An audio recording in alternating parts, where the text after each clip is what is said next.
Hello, hello, hello. So yeah, my name is Robert, but actually my parents christened me Bert after date of birth. I'm Irish, obviously, which brings along a few stereotypes when you move to Australia. Name a few. Can anyone name a few? St Kilda. St Kilda, yeah. So usually drunk and disorderly. But I suppose it's something that frustrates me quite a lot. It's something that's just thrown at me quite very often. I mean, yesterday I was just having a beer with a family member, just chilling out, and this lady came up to me and she was like, "You can't drink here, it's typical Irish man." I was like, "I don't want any dramas," so I just handed over my baby, drank the rest of my beer and got out of the school playground. No, but really, I'm actually not really stereotypical. Don't really drink that often. Love fitness. Recently, I signed up to UTA 100 because I thought it would be a great way. That is a 100-kilometer race in the Blue Mountains in Australia, obviously. I thought it would be a great way to see Australia and mix a bit of fitness in and, you know, do something challenging like all of the Australians would do. But the course director actually rang me and he said, "Look, this is a courtesy call. We do this to every participant and just want to warn you of the mammoth task that's ahead of you. I mean, it requires a lot of training, a lot of running, but most importantly, I want to warn you about the mental and emotional training that you're going to have to do to get through this grueling task." I was like, "Okay." He said, "No, really. During this, you will encounter 7 different personalities. Are you prepared for this?" I was like, "Absolutely no problem. Try spend a half an hour with my missus." If you're wondering where my missus is tonight, she's down the back with the 7 empty chairs behind her. She's there. So yeah. An interesting fact about me is when I was in my early 20s, I actually started to recede quite a lot. My hair started to fall out quite a bit. My friends actually thought it would be hilarious to call me Recedo.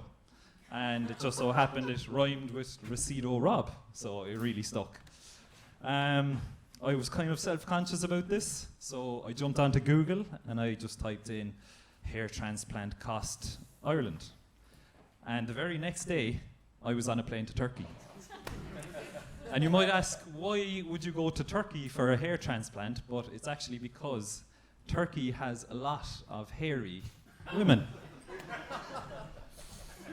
Got my hair transplant. I was delighted. Came back home. And very slowly, as the hair grew, the nickname Recedo slowly disappeared.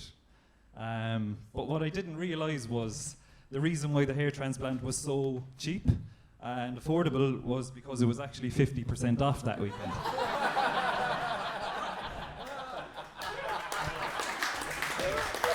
It was like therapy.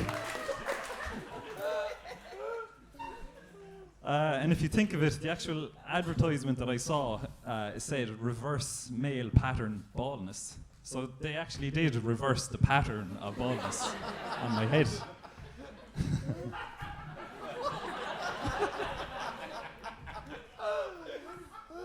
And I was happy because my friends stopped calling me Recedo Rob and they actually started calling me Reverso Rob.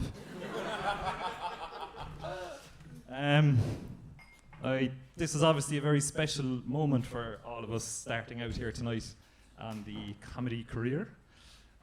So I thought I would share with you a little poem that I often just go to every so often when I need some inspiration. And just thought I might share it with you and obviously my comedian peers. So I hope you just get something from it, you know? A little bit of inspiration.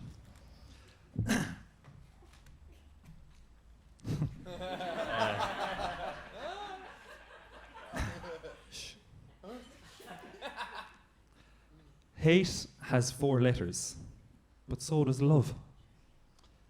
Enemies has 7 letters, but so does friends. Lying has 5 letters, but so does truth. Failure has 7 letters, but so does boobies.